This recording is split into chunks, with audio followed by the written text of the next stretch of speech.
La presente conferencia de prensa es para informar que hemos confirmado el primer caso de coronavirus en Costa Rica. Es un caso importado. Se trata de una mujer de 49 años, estadounidense. Sin embargo, esto de ninguna forma significa que ya haya transmisión sostenida de persona a persona. Hoy anunciamos de manera transparente que tenemos el primer caso registrado en el país. Una mujer de 40 años que ingresó en horas de la tarde a Panamá y que venía de España.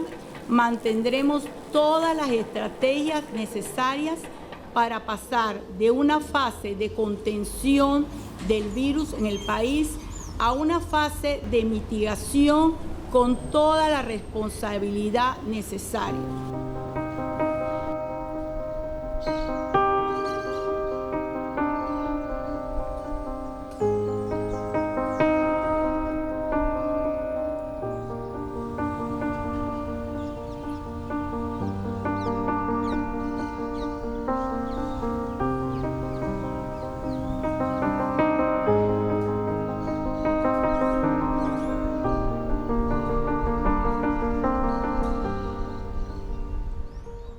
El COVID nos ha enseñado muchas cosas distintas que no ocurrían, por ejemplo, con otras infecciones respiratorias.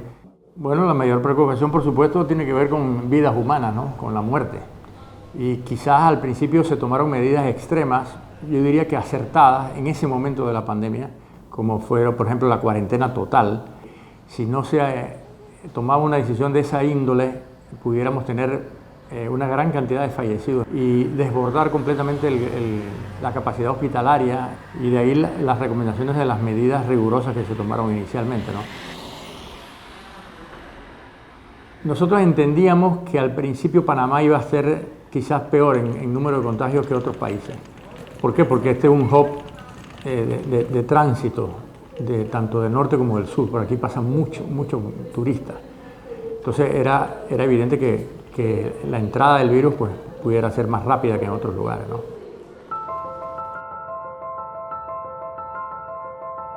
Bueno, la idea básicamente de diferenciar por género fue para que la policía controlara mejor la movilidad.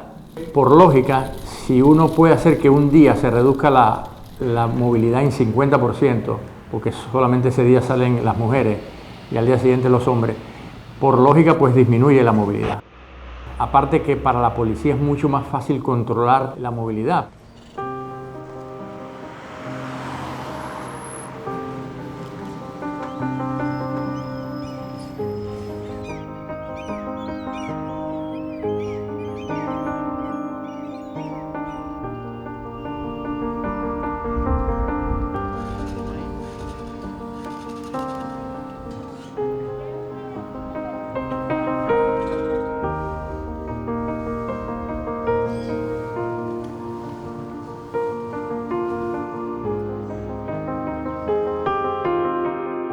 Empezaron los primeros casos del COVID-19 en Costa Rica y el gobierno empezó a tomar las primeras medidas de restricción.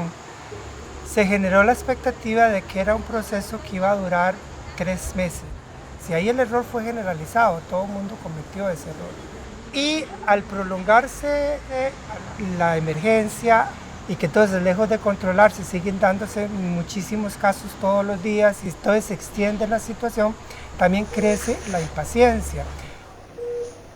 En general, más que las autoridades económicas, la sociedad costarricense misma no ha sido capaz de establecer ciertos acuerdos mínimos para adoptar algunas medidas indispensables para haber aliviado la situación. Tendría que enfocarse una estrategia en esos factores, los barrios populares, los barrios donde hay más pobreza, los barrios marginalizados particularmente, el transporte público, las paradas de buses. Y por otro lado, hay que tener claro que no basta con la apertura para que la economía se recupere. No basta con que la economía de Costa Rica se abra si el turismo no se recupera. En todos los países del mundo la gente tiene miedo del COVID-19 eso va a impactar el turismo globalmente. Entonces, decir que abrimos la economía y con eso se recupera es iluso. Se recuperará un poquito.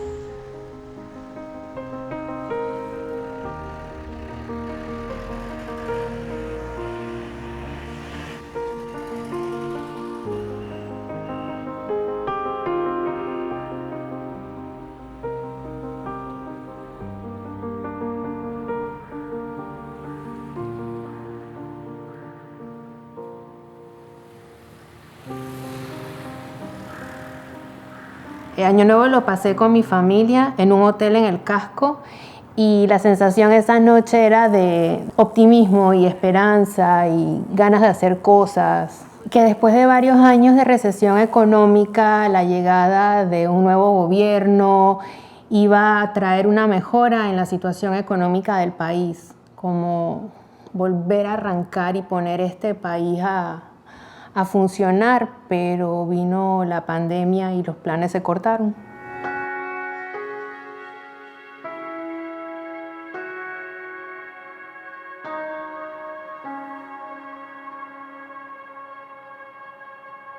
Algunos miembros del personal que son personas mayores tenían mucho miedo de enfermarse y no querían venir a trabajar y tenían miedo de estar atendiendo público, de usar el transporte público, falta de confianza. ¿Cómo olvidar ese día? Fue una locura, porque el hotel inauguró en diciembre del año 2004 y desde esa fecha hasta el 20 de marzo de 2020 nunca había cerrado, nunca había parado la operación, 24 horas abiertos todos los días del año. Todo ocurrió muy rápido y a veces las noticias no eran claras. Cerramos, no tenemos que cerrar, podemos seguir abiertos. No lo sentía tan grave. ¿Sabes? Como que, bueno, pues sí, un virus normal, como cualquier otro virus, pero no tenía como conciencia de cuán malo iba a ser. Los huéspedes que no se pudieron ir de Panamá, hubo que decirles que tenían que mudarse a apartamentos o así, o sea, que tenían que salir del hotel. Y ese proceso fue duro porque había gente que no se quería ir, pero nosotros teníamos que cerrar. O sea, de hecho yo pensaba que iba a durar un mes y que al mes íbamos a poder regresar a trabajar. Pero bueno, luego pasaron 2, 3, 4, 5 meses y ya era evidente que esto iba a durar mucho más tiempo del que había pensado.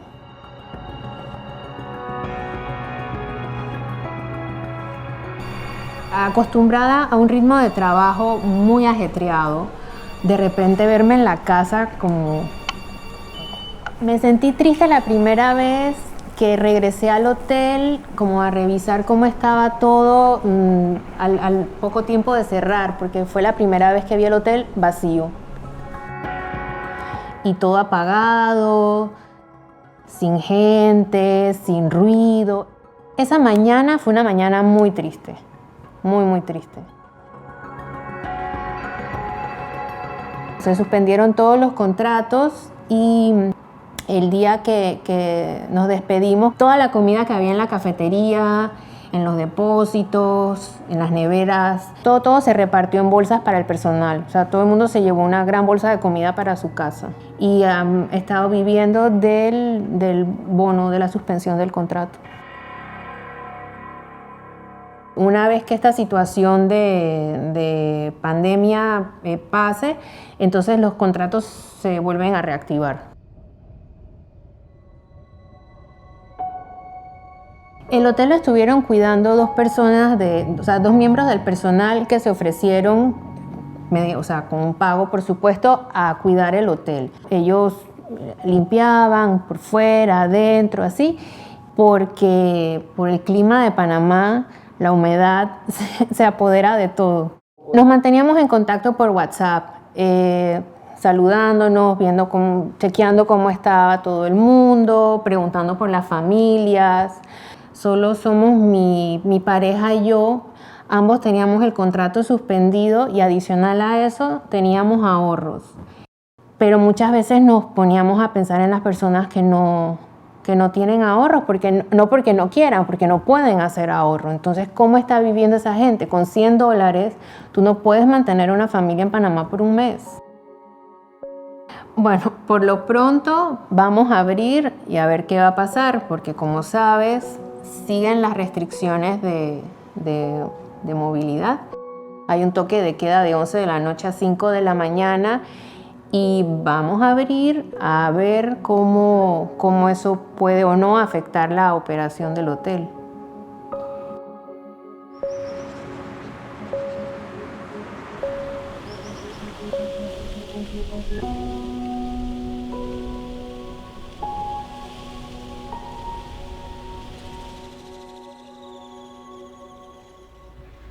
Yo pertenezco al grupo de las personas que esta pandemia le ha hecho más bien que mal. Creo que deben ser 10 años los que llevo en San José viviendo. Cuando llegué a Costa Rica, venía a trabajar como arquitecta. Caí justo en esta crisis económica mundial.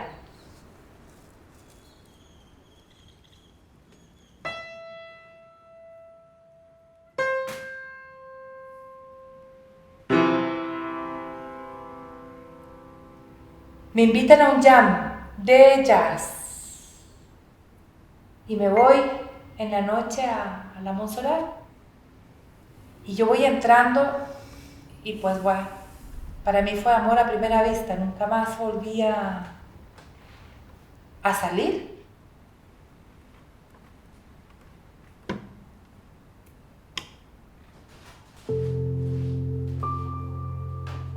Ya estábamos con el proyecto, con el colectivo del Cambalache, asumiendo el restaurante cuando aparece el COVID. Vemos que hay una baja notable del público. Yo dije, no, aquí yo no puedo exponer al empleado que tenemos trabajando y tampoco puedo exponerme a mí, ni puedo exponer a nadie que esté aquí adentro.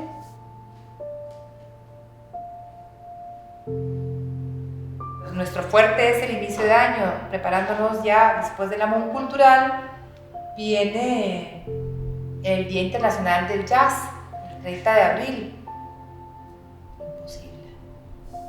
Entonces se nos fueron abajo las fechas, siempre pensando en qué momento se pudiera abrir de alguna forma, pero todo muy inseguro. Y en el campo culinario es complicado porque uno trabaja con producto fresco, entonces no, cerramos y cerramos. Para los que trabajamos con la cultura, que es prácticamente trabajando, ganando y consumiendo, ¿no?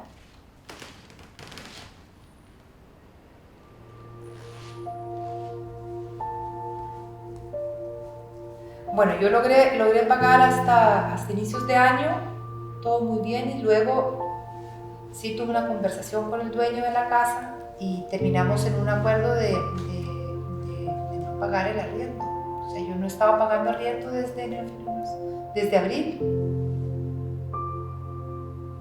Cuando empiezo a ver que esto como que se alarga, me doy cuenta de que en realidad en este año no va a pasar nada. En este país, con la cultura, va a estar súper difícil, que ha sido mi campo de trabajo. Yo todavía sigo siendo inmigrante, mi situación migratoria no está solucionada.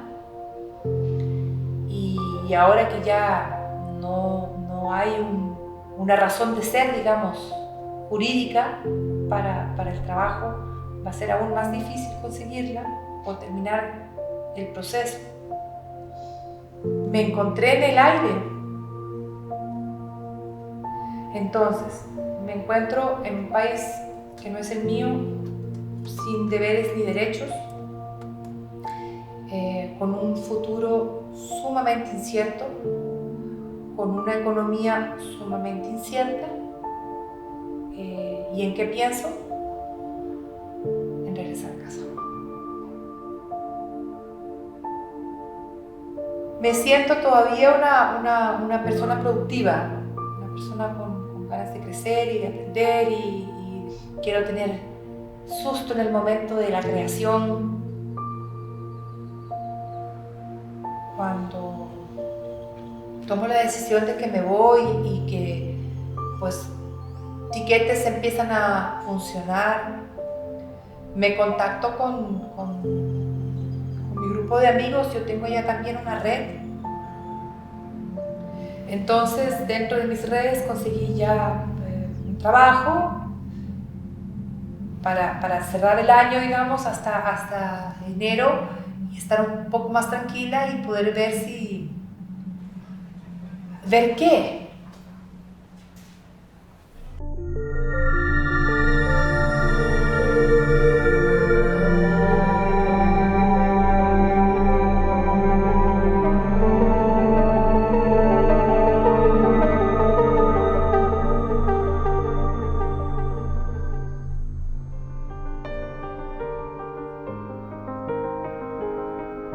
El canal tiene que funcionar de manera ininterrumpida. Quiere decir que es 24/7, 365 días al año, tiene que funcionar el canal, y de allí la especial precaución para que la menor cantidad posible de nuestros empleados del canal resultasen contagiados.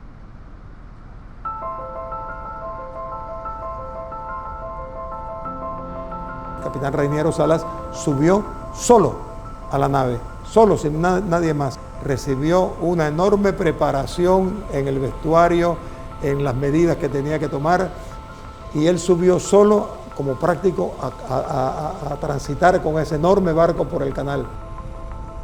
Aquí existe desde el mes de febrero, todavía no había atacado la pandemia, pero se veía que vendría. Existe un cargo por agua que depende también de la cantidad de agua que tenga el canal, variable. Hubo protestas por parte de algunas navieras, pero todas se acomodaron porque entendieron que lo principal para ellos era cruzar un canal que tuviese el calado. Fue a principios de marzo o a mediados de marzo cuando estalla esta pandemia en Panamá y comienzan los buques a dejar de enviar mercancías por el canal de Panamá. Este es un año bueno, pero de que se va a notar la pandemia en el canal, se va a notar para el próximo año, porque en estos meses hemos tenido alguna reducción, pero el canal está luchando y el país y el mundo se va a seguir moviendo.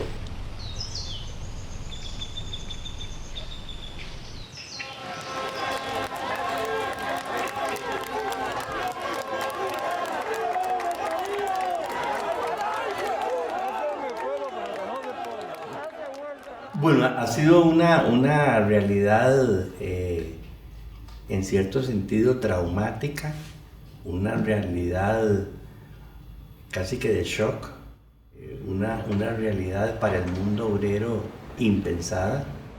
Dos situaciones que podrían atenuar el impacto negativo. Bueno, fue la existencia en Costa Rica de un sistema de salud universal, y la otra realidad tiene que ver con el impacto para el sector público. No fue el mismo que en el sector privado. La pandemia, incluso desde el punto de vista laboral, mostró tres segmentos, ¿verdad? El segmento del sector público, que ha resistido; el segmento del sector privado, muy afectado por las reducciones de jornada, de salarios, incluso desempleo puro y duro. Y la pandemia permitió descubrir zonas de trabajo esclavo, gente hacinada en bodegas, sin seguridad social, sin inspección laboral. Gran parte de ese trabajo esclavo es mano de obra migrante, proveniente básicamente de la hermana República de Nicaragua, en el norte del país. La pandemia nos restriega en la cara cuán desigual nos habíamos vuelto como sociedad. Esta señora le debe cuentas al pueblo, le debe cuentas a la ciudadanía. ¿Cuáles son las normas que ha propuesto?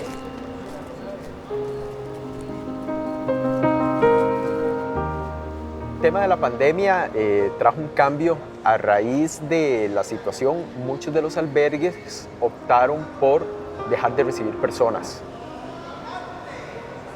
Y después nace la posibilidad de una alianza con la Municipalidad de San José, donde se plantea hacer un albergue temporal para las personas que están en la calle.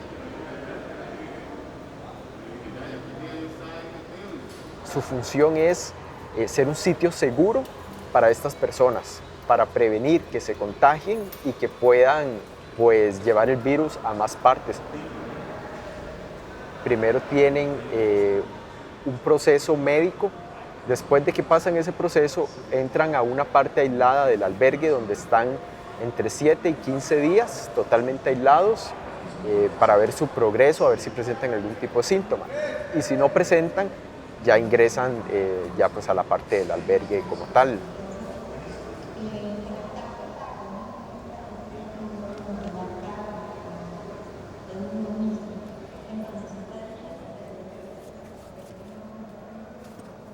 Yo me levanto a las 5 de la mañana, me baño y después me arreglo, me maquillo y voy al desayuno, que es a las 7 de la mañana.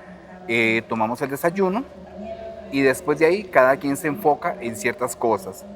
Yo principalmente me enfoco con las chicas de acá de limpieza, ayudarles a lo que es la limpieza, para que se me pase el día en algo ocupado. Después algunos chicos cuando quieren cortarse el cabello, arreglarse la barba, las cejas, entonces me buscan, les hago el corte de cabello, igual las chicas, entonces se me va el tiempo rápido. Algunas personas vienen a darnos talleres de diferentes tipos, también están los talleres de computación, ahorita hay un taller de empleabilidad. Hay también labores en todas las áreas, como en el área de jardinería, en el área de limpieza, en el área de la cocina, en todas las áreas que pueda haber aquí.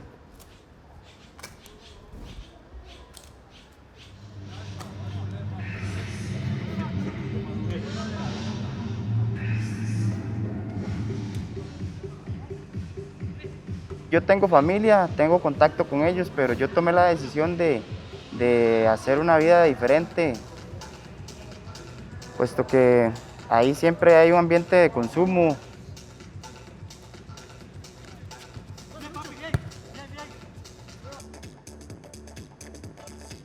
Yo en ese momento estaba en una condición muy difícil, estaba en un consumo de drogas constante. Cuando escuché esto, aproveché la oportunidad para poder ingresar aquí.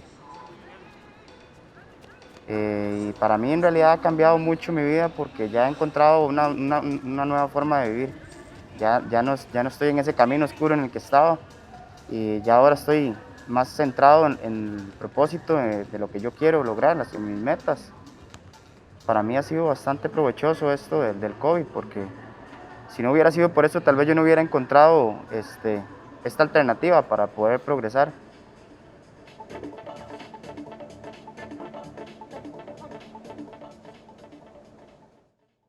Soy estilista y maquillista profesional. Tengo 15 años de ejercer mi carrera, pero justamente cuando estaba la situación empezando de la pandemia del COVID, tuve un accidente, quedé totalmente sin nada y ese accidente me llevó al hospital. Estuve mes y medio en el San Juan de Dios. Al salir del San Juan de Dios no tenía dónde ir. Entonces la trabajadora social del San Juan de Dios me hizo un enganche acá, un enlace, para poderme venirme para acá, porque no contaba con nadie para subsistir en ese momento.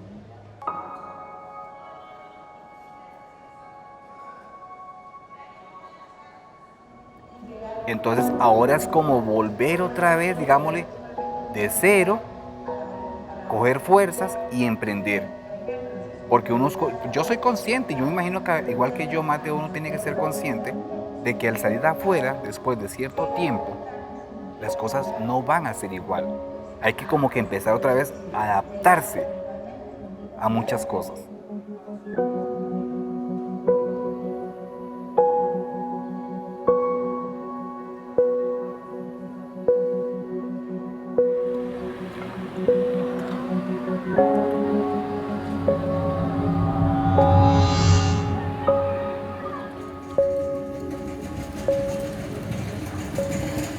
día a día, como un día normal, me levanto a las 2:30 de la mañana, voy al mercado de abasto.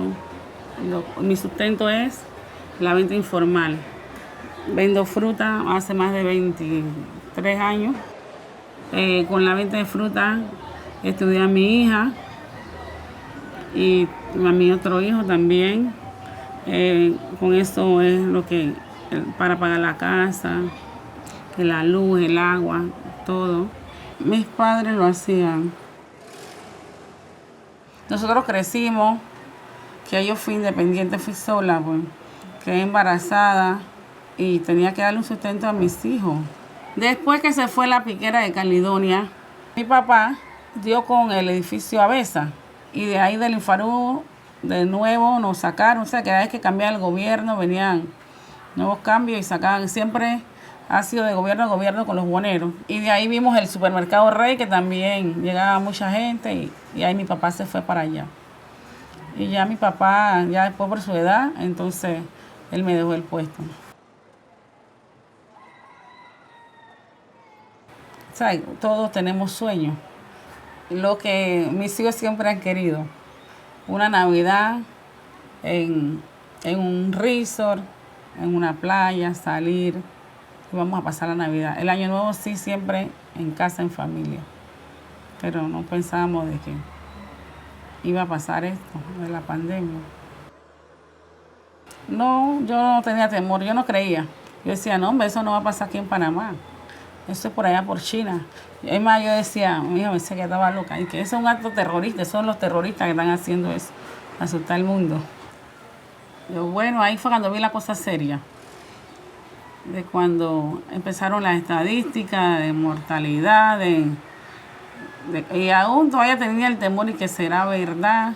Y bueno, ya cuando empezó la policía a sacar a la gente, que no pueden vender más, digo, bueno, nos vamos para la casa. Bueno, vendo en la casa, ¿no? Acá los ahorros, lo que tenía. Tú sabes que uno siempre, la plata de la inversión, uno no la gasta, esa es la reserva. Estrés, me deprimí, porque ya yo no sabía ni qué hacer, cómo hacía para subsistir. No estábamos preparados para una cosa como esta. Todo lo que tenía se acabó. Cuando ya vi que no teníamos nada, me puse a vender empanaditas aquí en la casa, en el pasillo del edificio. Como era Día del Padre, usted sabe, la gente, después de una pandemia, en medio de la pandemia, estábamos en el edificio, todos estaban celebrando. Y yo dije, bueno, hay bastante gente, voy a vender las empanaditas para tener, cuando sea, para llevarle el arroz con pollo a mi papá el domingo. Y estaba en el pasillo vendiendo y llegaron unos policías alfa. Qué pocotón de policías. Y entonces dice que no podía vender. Tanto así que la mesa que usaba para vender las empanadas me la desbarataron. Curundú es un barrio donde hay muchas ventas de comida y la gente le gusta comer de noche. Durante la cuarentena puedo decir que ese fue un día muy triste. El único sustento de aquí es lo que yo hago. He aprendido a vivir con ese bono. Entonces lo que hago es compro harina de maíz, cosas así. Y trato de comprar lo más económico para que nos rinda, pero qué va. Porque yo no estoy acostumbrada a vivir así, a depender del gobierno, ni estar esperando que me traigan. A mí me gusta trabajar, hacer la plata. Y yo digo, como yo la estoy pasando así, que estoy sana, que tengo salud, me imagino otras personas. Mi hija tiene un grupo, un programa, Carpacines de Curundú. Y en diciembre del año pasado se le hizo una pequeña fiesta a los niños. Y entonces le donaron muchos juguetes. Y entonces nació la idea de que ¿por qué no hace algo en la pandemia? Y ella escribió en las redes sociales, bueno. Cuando le contestaron a ella que le dieron tantas bolsas de comida para repartirle a las personas, eso fue una alegría para mí muy grande. Eso para mí fue uno de los momentos más felices de la cuarentena y créame que desde ahí dejé de llorar.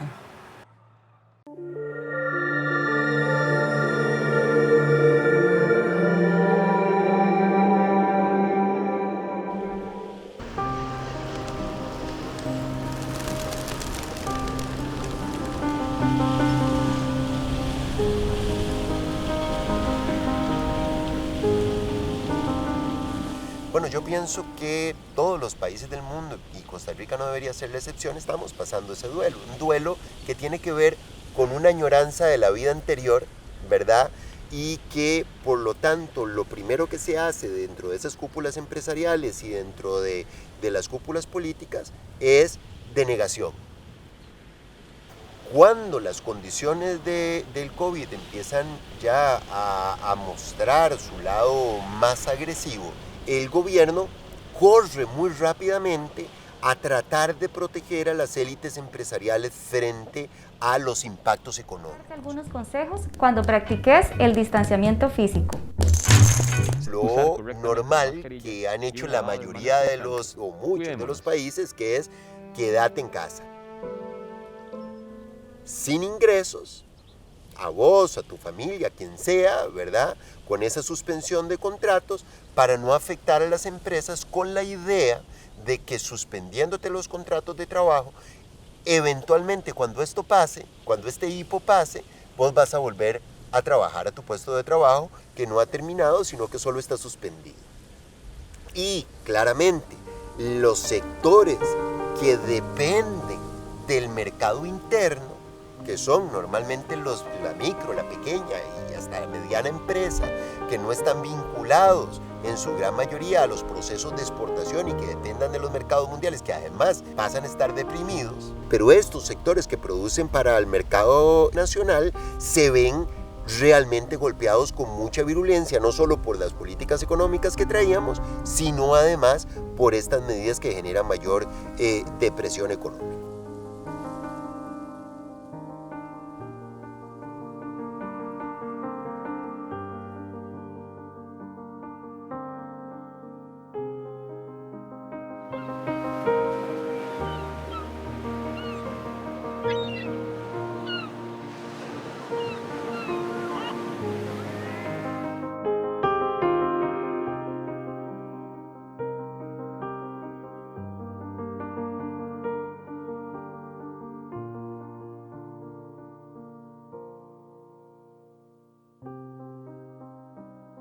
Que la pandemia está generando no solo pobreza, está generando pobreza crítica. Que antes era un fenómeno más que nada rural y sobre todo de las comarcas indígenas. Ahorita podríamos decir que es un fenómeno que ha tomado cuerpo en las ciudades. Pero además se ha afectado, o sea, una afectación profunda ha sido en el sector de educación. Aquí quedó al descubierto totalmente la brecha tecnológica de conectarse a una educación virtual y quienes no. En Panamá tenemos un problema de cobertura de la educación ya antes de la pandemia. La cobertura se ha disminuido, obviamente, pero también la calidad.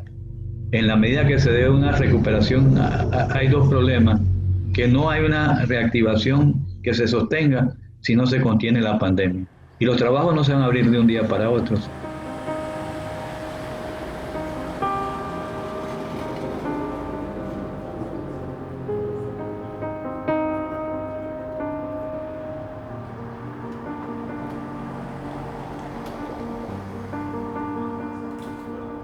Lo importante también sería que aprovechemos esta posición para avanzar hacia la sostenibilidad ambiental.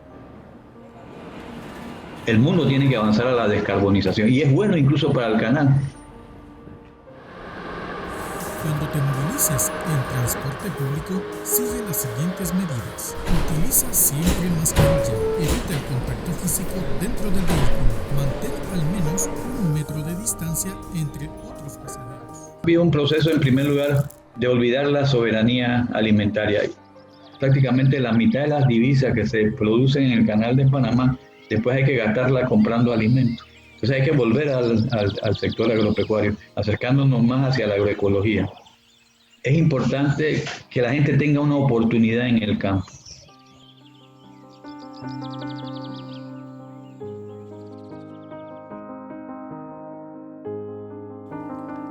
Me crié aquí, en el campo. Éramos muchos y había que producir. Teníamos 8 años en adelante, ya yo tenía tarea. Aparte, me gusta porque yo tengo lo que yo produzco. Y así a la vez ayudo a otra familia.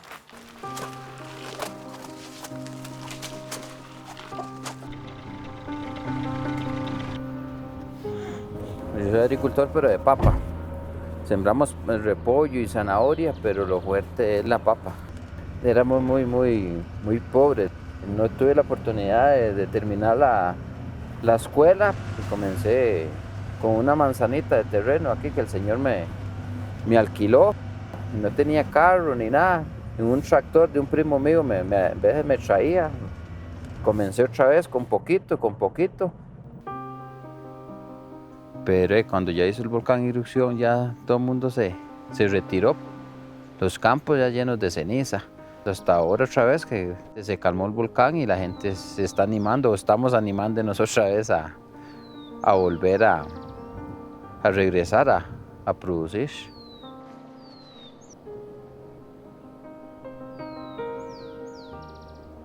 Trabajé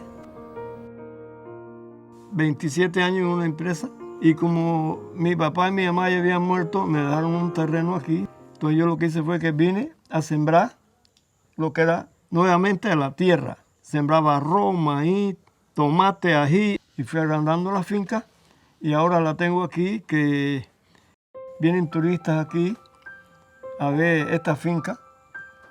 Se la muestro todo, le doy un tour por todos lados, comen aquí. En la mañana hay un desayuno típico y de ahí vamos a recorrer. Damos la vuelta, les enseño todo lo que los árboles de fruta que hay. A todos les ha encantado perfecto lo que es la comida, lo que es la misma finca, el trapiche, la molienda, las producciones. Bueno, me había preparado mejor de tener toda clase de cosas antiguas y yo pensé que íbamos a tener un buen tiempo. La compañera que me traía los turistas que son dueños de un hostal, teníamos un buen proyecto.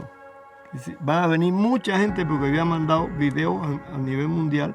Con la pandemia, eso paró.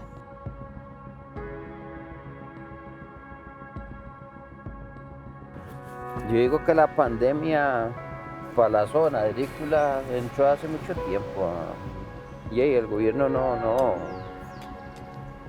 le ayuda al agricultor, lo tiene de viaje abandonado. O sea, ya la gente tiene miedo a salir a comprar, entonces al menos uno que vende a las ferias y así llevan menos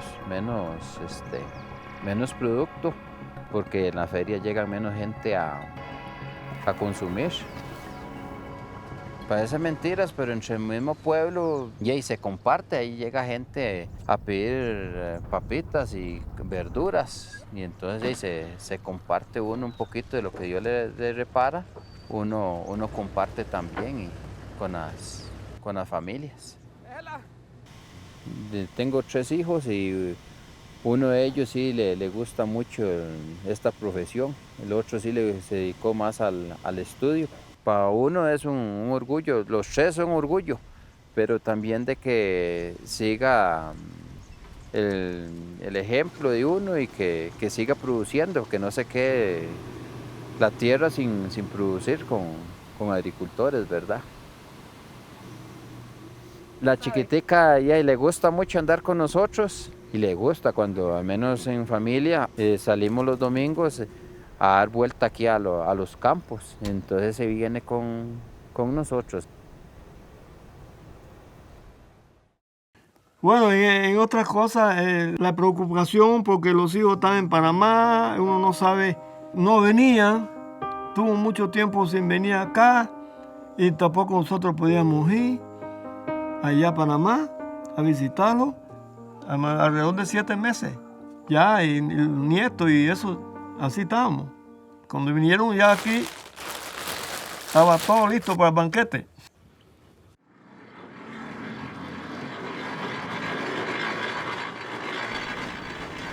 Prácticamente todos limitados a salir, en casa encerrados. Las madres ahí tienen que estar ya más con los huilas ahí, en tareas y más trabajo, por decirlo así. Y las escuelas, como están cerradas, que mandan trabajos por internet y ahora todo al mayor le cuesta, en vez se conecta y se le corta el trabajo que está haciendo por muy mala señal. Legalmente todo se complica porque no tiene uno esa libertad, ese tiempo, ¿verdad? Todo antes era trabajo aquí y uno se iba en la mañana y llegaban a pura tarde, los chiquillos en las escuelas y ahora y también pasa uno más rato con la familia y los ve uno más también. Tiene su bueno y tiene su malo, ¿verdad? Yo de una jubilación que cobro $100 y pico por quincena, pero hay de que el que tiene sustento diario tiene que sacarlo de alguna manera y no tiene de dónde, cómo. ¿Usted qué le recomendaría a los productores para esto que viene después de la pandemia? Bueno, lo primero que hay que hacer es seguir sembrando.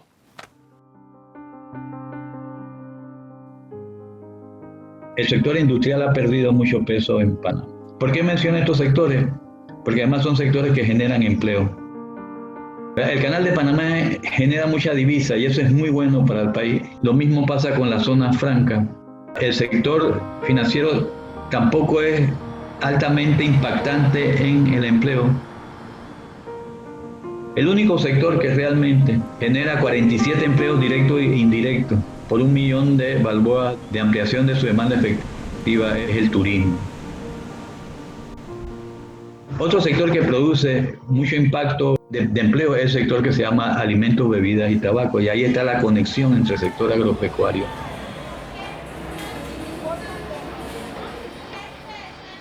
Había una fuerte vinculación entre la construcción y los materiales de construcción. Y de hecho, habría que tratar de rehacer esa cadena que cuando arranca la construcción, que genera empleo, también arranque lo que sería materiales de construcción. El problema es que volver al nivel que teníamos antes de la pandemia no es suficiente. Hay que aprovechar o habría que entender la recuperación de la pandemia como un inicio de una transición a un nuevo modelo de desarrollo.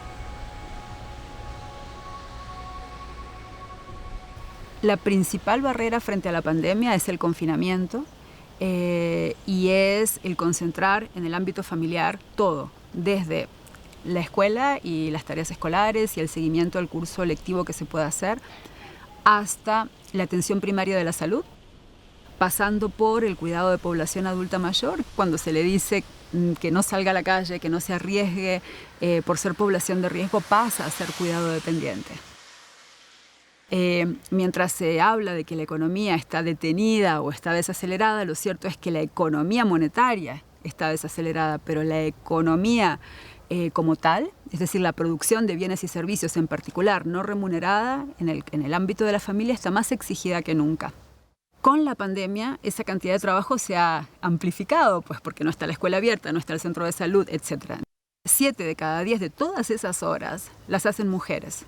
La situación de las mujeres es muy compleja por ambas vías, por la demanda de trabajo en el hogar y por esta contracción y la situación del mercado de trabajo. La realidad de Costa Rica hoy es una realidad mucho más compleja desde antes del COVID-19. Hay un deterioro de la situación socioeconómica de corto plazo con consecuencias muy severas para la alimentación, para el día a día de una buena parte de la población. Hay quienes pensaron que esta coyuntura tan crítica nos permitiría nuevos acuerdos sociales en torno a cómo reorganizar y repartir los recursos. En general en la región y en Costa Rica en particular, parecería que la pandemia está agudizando los problemas previos antes que permitirnos encontrar soluciones nuevas.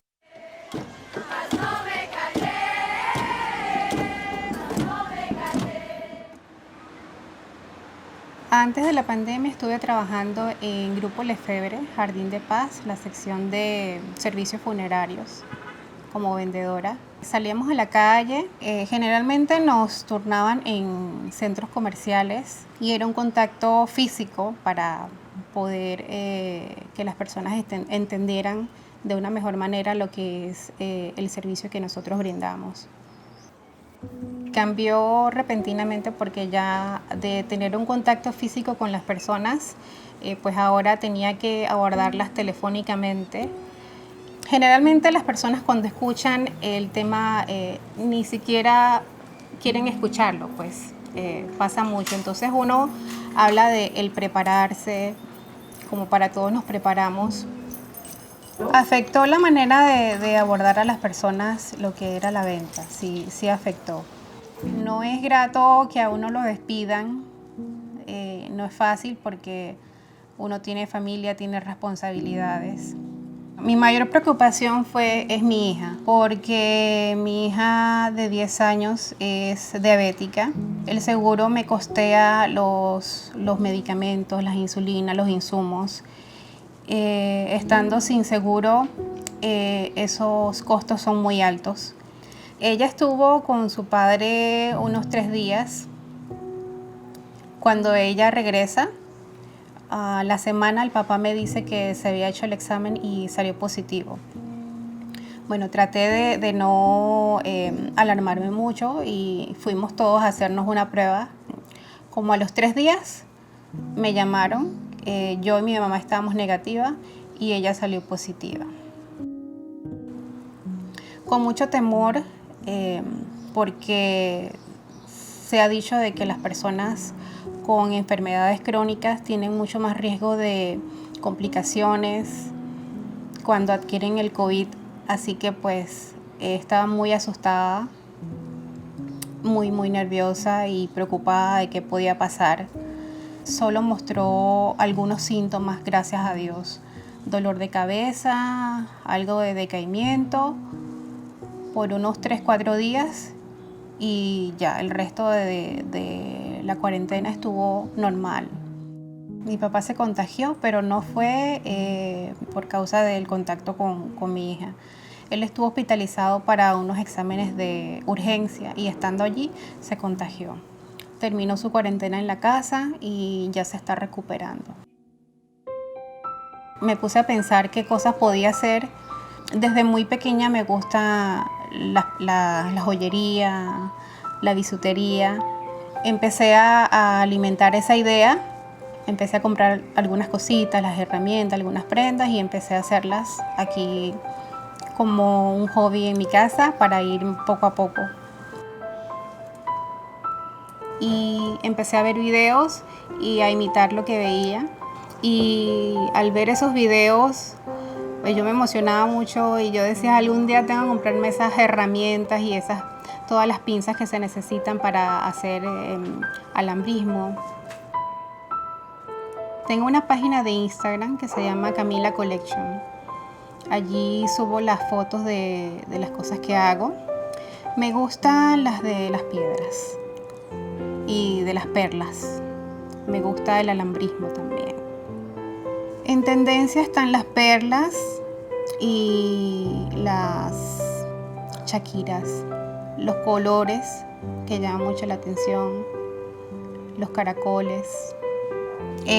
Pienso que mi trabajo de bisutería en algo pues me puede aportar.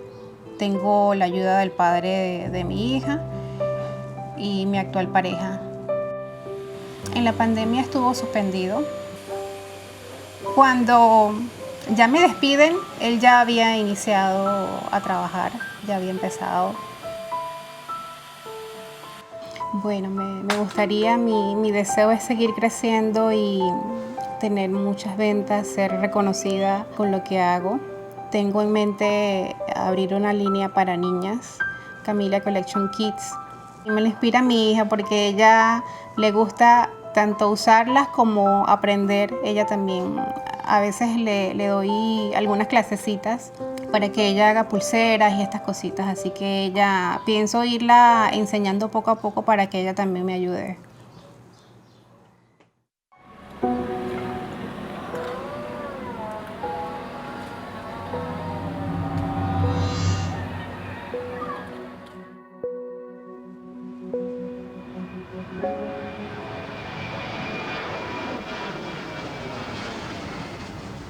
Mi día a día era volar comandando un 737 de una línea aérea. Vivía entre Panamá y Costa Rica, Panamá mi base. Y en mis días libres venía aquí a Costa Rica a visitar a mi familia. Llevaba volando con la aerolínea 7 años y el último año me estuve desempeñando ya como capitán. El 22 de marzo realicé el último vuelo comercial de Ciudad de Panamá aquí a San José. Regresé el avión vacío a Panamá y de ahí se paró todo.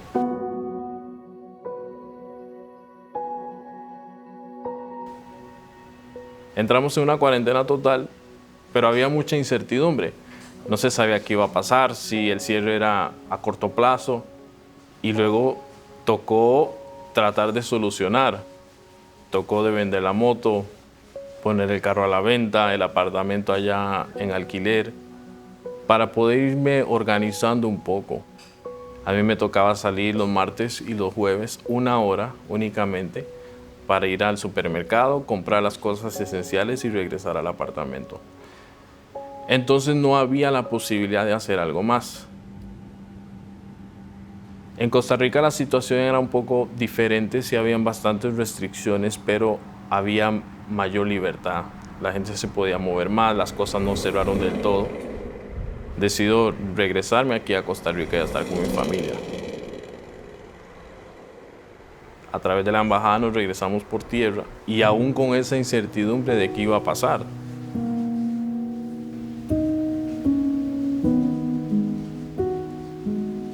Fui al supermercado a comprar unas mascarillas que necesitaba y pensé, bueno, ¿por qué no grabarle un avión? Entonces fui a una tienda para que le bordaran un avión y entonces tuve esa vaga idea de, ¿y por qué no hacerlas nosotros? Y ahí mismo, sin mucho que pensar, sin mucho que analizar, empezamos a invertir en maquinaria y telas.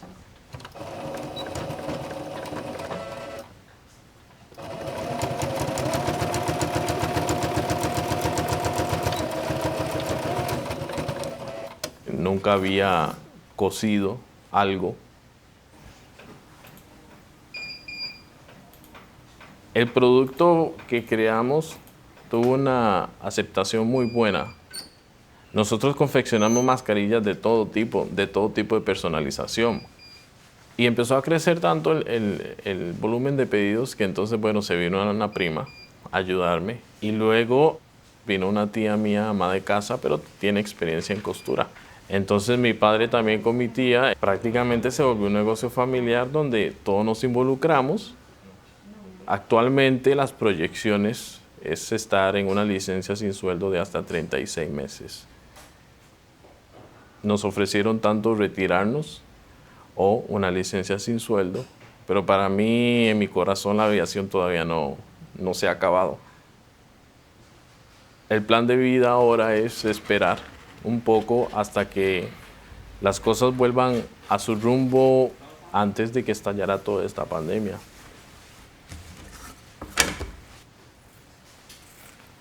A veces vivimos la vida al día. Llegó el momento en que pensé, bueno, yo ya tengo la vida resuelta, la línea aérea, aquí me retiro. Pero cuando cayó todo esto, básicamente le mueven el piso a uno. Le dije, hey.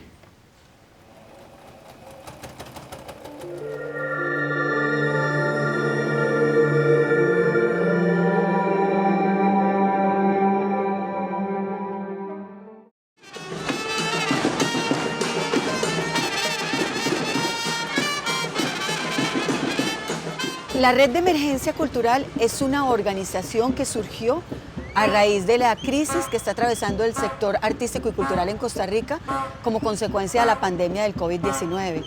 Básicamente es una instancia civil para tener representatividad frente al Estado en esta coyuntura y para defender algunas de las situaciones por las que estamos atravesando y que necesitamos hacer visibles. Y por eso nosotros acudimos específicamente a algunos despachos de diputados. También estamos preparando un proyecto de ley de cultura un poco más a mediano plazo.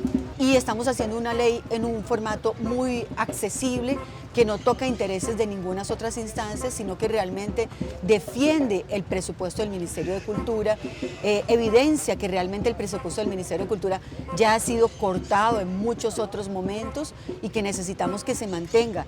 No solamente que no se le pida una subejecución para este año, porque es un dinamizador importantísimo del sector cultural de todo el país, sino que necesitamos que se mantenga y se mejore, si fuera posible, para el 2021 y 2022, porque nosotros somos uno de los sectores más golpeados por la crisis.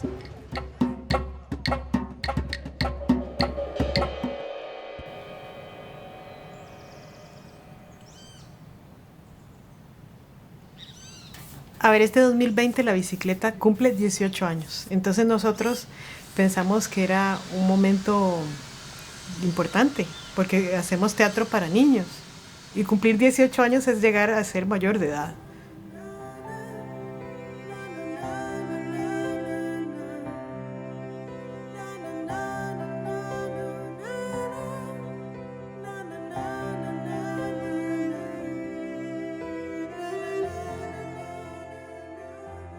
Y estábamos preparando justamente un aniversario en donde agarramos los últimos espectáculos y los pusimos en diferentes fechas, como desde octubre del año pasado. Estábamos organizando con un teatro del Estado 3 temporadas para diferentes tipos de público. Y proyectos también de algunos viajes. Entonces, cuando se cierra todo, todo eso se acaba. No queda nada, no nos queda una sola posibilidad de funciones. Todas nos dicen que ya no se pueden hacer, que no es el momento, que se van a reprogramar, pero quién sabe cuándo. Y igual con algunas posibilidades, digamos, que estábamos buscando para hacer giras internacionales, también entonces se paralizaron, digamos. Entonces ahí nos quedamos como, se acabó el trabajo.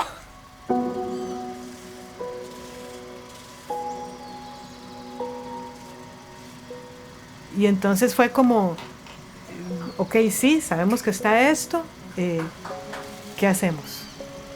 ¿Cómo lo digerimos? Lo que tenemos ahorita guardado, ¿hasta cuánto tiempo nos da? ¿Para qué nos da? Y empezar a replantearnos entonces cómo estirar esa plata en lo básico, en lo necesario, y pensar en qué podíamos generar.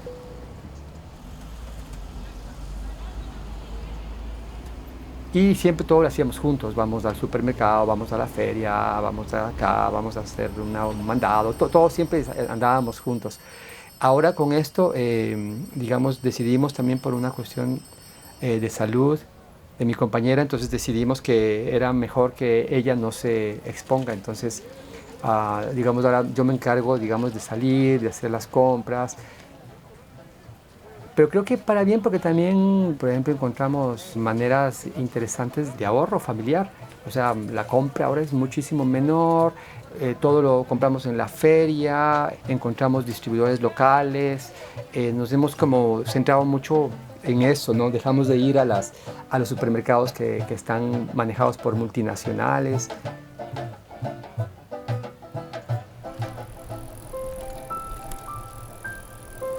Mi hijo Marcelo salió en noviembre del año pasado, o sea, 2019, a estudiar violín en Alemania. Y pues llegando le agarró toda esta cosa del coronavirus estando allá. Pienso que lo ha sobrellevado bien, está como en un ambiente bastante, digamos, seguro, en una ciudad pequeña, la pasa contento, haciendo mucha bicicleta. Sí, y tocando y aprendiendo también cosas, porque eso ha sido interesante. Ha tenido también que aprender muchas cosas técnicas a partir de esta misma situación. Ha sido un aliado, digamos, en la cátedra de violín de la parte técnica.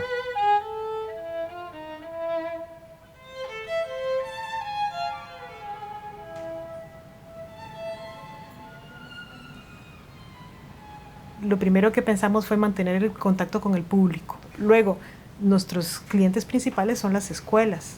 Y en ese momento los docentes estaban desesperados, primero porque estaban aprendiendo a usar las plataformas tecnológicas y segundo porque tenían que modificar las cosas que venían haciendo durante años en una semana.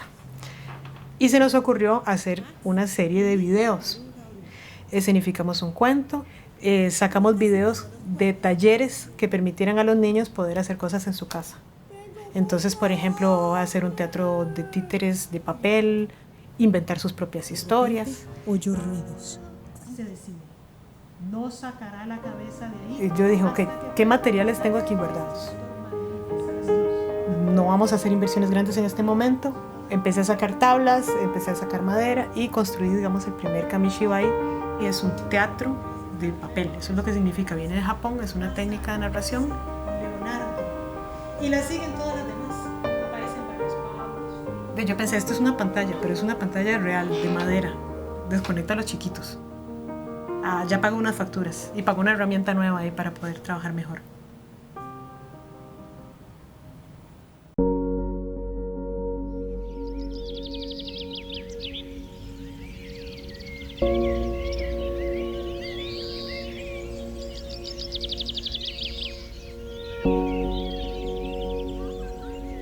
Mis expectativas eran un poco pesimistas en cuanto a cómo se encontraba la población.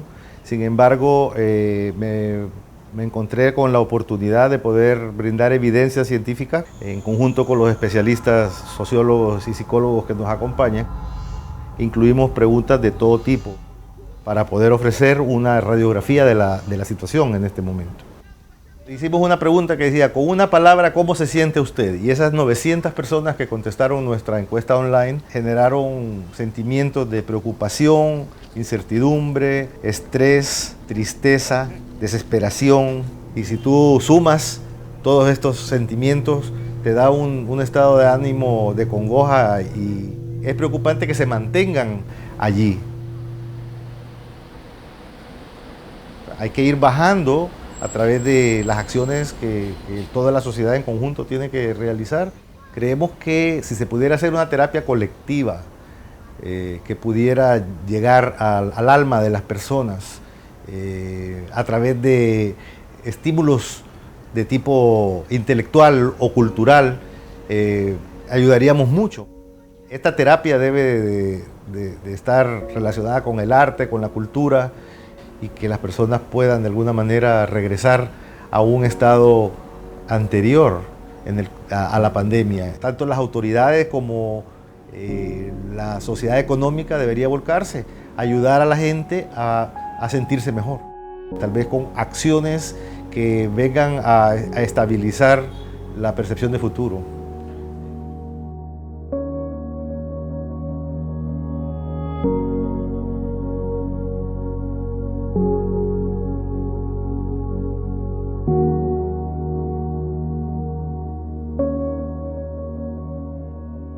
Y en marzo, cuando estábamos ya trabajando los primeros actos públicos de restauraciones, de construcciones de nuevos centros culturales y demás, se desata la pandemia en Panamá.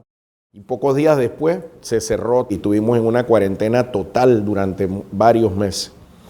Tuvimos que reenfocarlo, dadas las nuevas circunstancias, como lo estamos haciendo todavía en muchas de nuestras actividades, de manera virtual.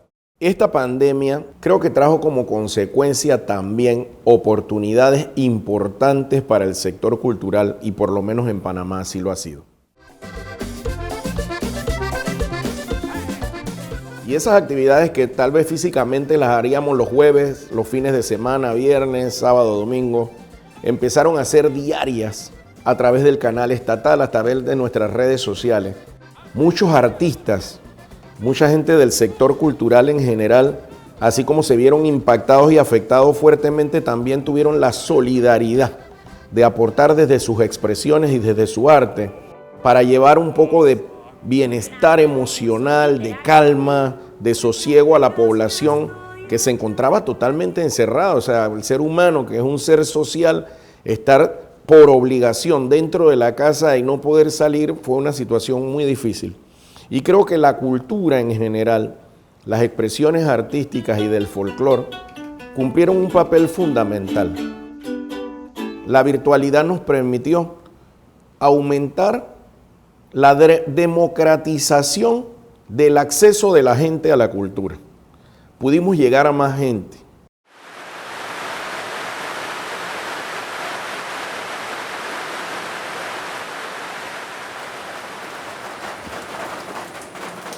Una persona que cuida a los demás. Para mí eso es ser policía.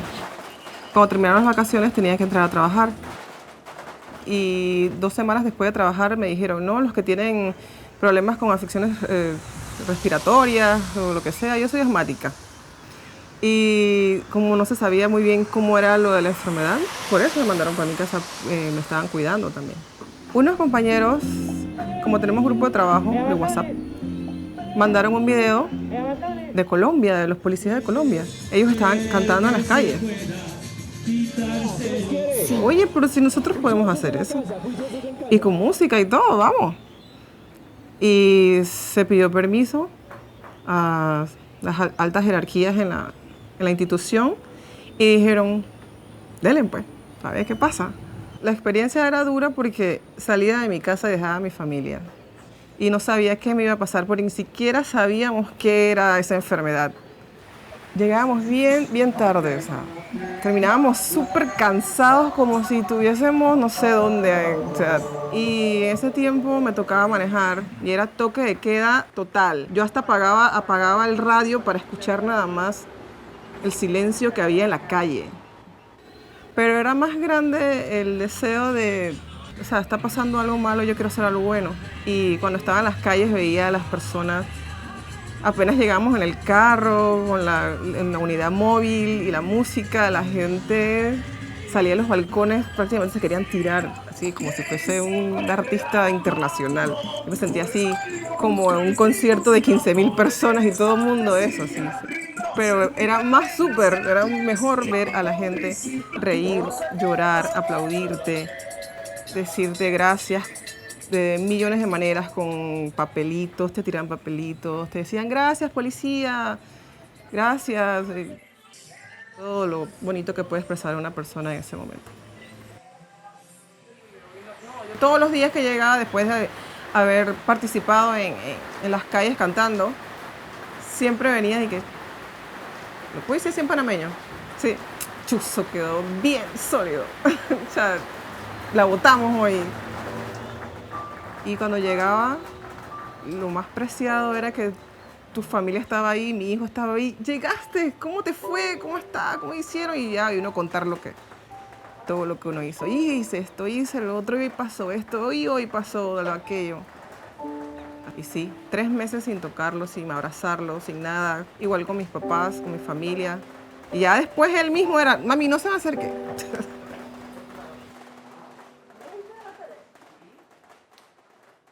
Me siento con ganas de seguir peleando contra aceptar esa enfermedad y de vivir de esa manera. Creo que eso nos ha enseñado muchas cosas también.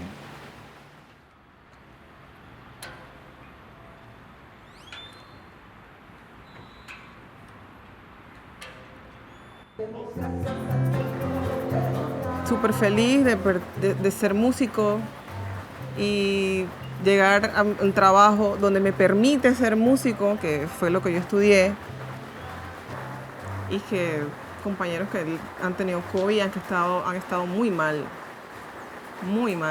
ahora están bien y otros han fallecido. Porque por más que te cuides, o sea, ya te digo, yo no sé si me dio COVID, no sé.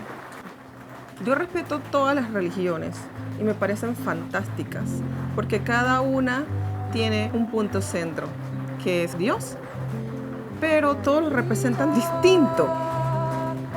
Y para mí eso es fascinante.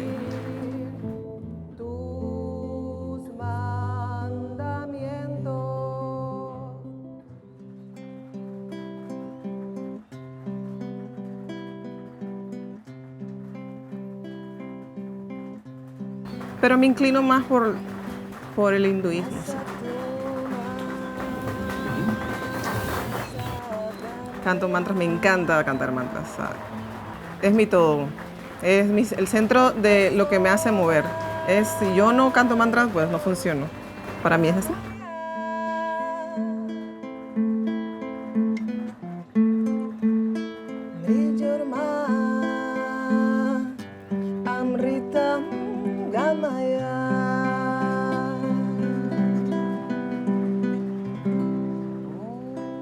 Son sonidos universales, vibraciones y energías que hacen algún efecto en el ser humano.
Marquillo. ¿Cómo está? Aquí está la cuestión. Ahora sí estamos. El técnico llegó con de arriba abajo que es. Vamos desde arriba. O sea, unos cuantos compases como adelante para que ellos puedan saber dónde estamos.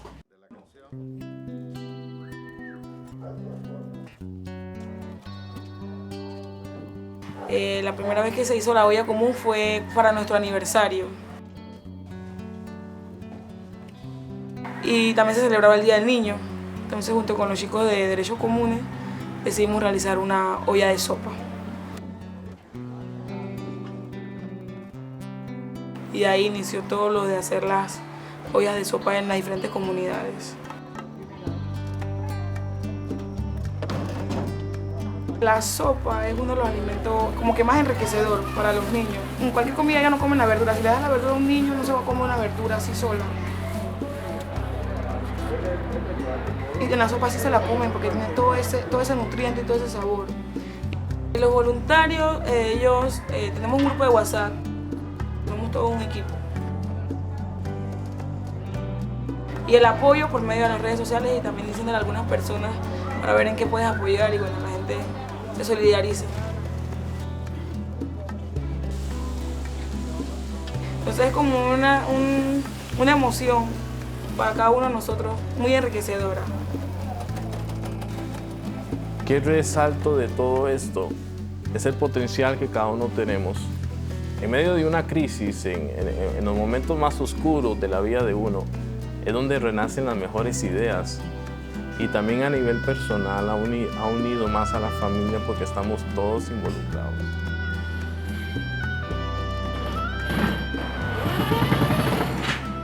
Una vez que esta situación de pandemia pase, entonces los contratos se vuelven a reactivar.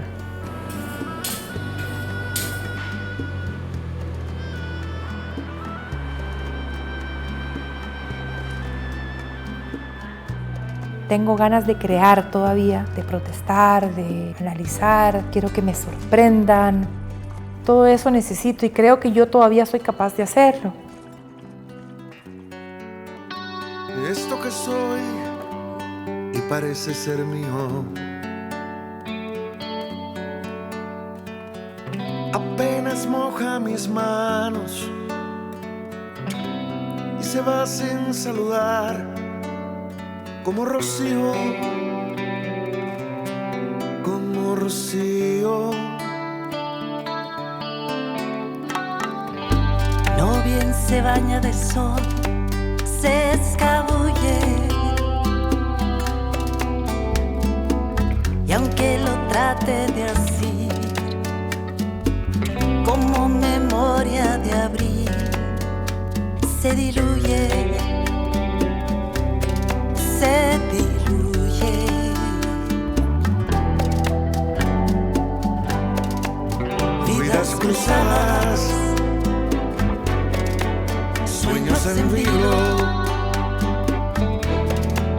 suertes tocadas por el destino. Gira, señora, de los caminos, dime si hay sitio en tu torbellino.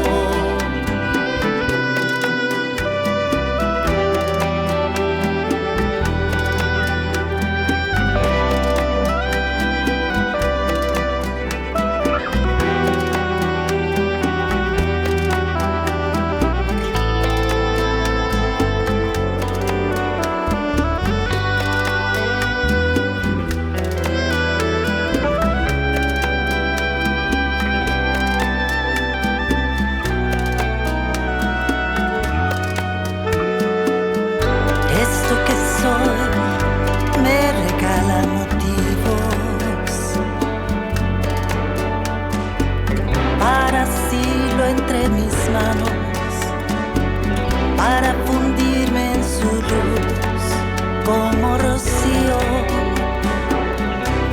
como rocío. Muy bien se baña de sol, restituye la fuerza del timonel que cabalga el huracán en que bullen,